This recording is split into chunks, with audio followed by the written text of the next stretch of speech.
பெண்கள் தன்னோட அழகுக்காக என்ன வேணாலும் செய்வாங்க. இது 1800களை சேர்ந்த பெண்களுக்கு மட்டும் ஒரு விதிவிலக்கு கிடையாது. வெனிஸை சேர்ந்த பெண்கள் பார்த்தீங்கன்னா, கருப்பு கலர்ல மாஸ்க் அணிய ஆரம்பிச்சிருக்காங்க.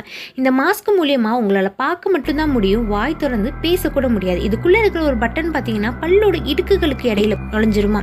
இது மூலியமா ஒருத்தரால பேசவும் முடியாது, சத்தம் கூட எழுப்ப முடியாதாம். ஆனா அவங்க அமைதியா ஒரு பொது இடத்துல இருக்கிறத பார்த்து சுத்தி இருக்கிற மக்கள் அவங்களோட அழகையும் எளிமையும் எளினத்தையும் பார்த்து ரொம்பவே அட்ராக்ட் ஆயிருக்காங்க. அவங்கள ரொம்ப பெருமையாக பேசியிருக்காங்க. இது நாளடைவில் பெண்களுக்கு மத்தியில் ரொம்பவே ஃபேமஸ் ஆகி எல்லாருமே இந்த மாஸ்க்குக்காக போட்டி போட்டிருக்காங்க. ஒரு ஸ்டேஜுக்கு மேலே இந்த மாஸ்க்கை யாரெல்லாம் போடுறாங்களோ அவங்க எல்லாம் மேல் ஜாதி இனத்தை சேர்ந்தவங்க, ஹை கேஸ்ட்டு, பணக்காரங்கன்னு சொல்லி செப்பரேட் ஆக ஆரம்பிச்சிருக்கு. இதை அந்த காலத்தை சேர்ந்த அரசர்களுமே அனுமதிச்சிருக்காங்க. காரணம், ஒரு பெண் இதை போடுறது மூலயமா அவள் பேச மாட்டான், அவளால் ஒரு குரல் கூட எழுப்ப முடியாது. ஒரு பெண்ணே தன்னோட அழகுக்காக தன்னோட உரிமையை விட்டு கொடுத்துருக்காங்க.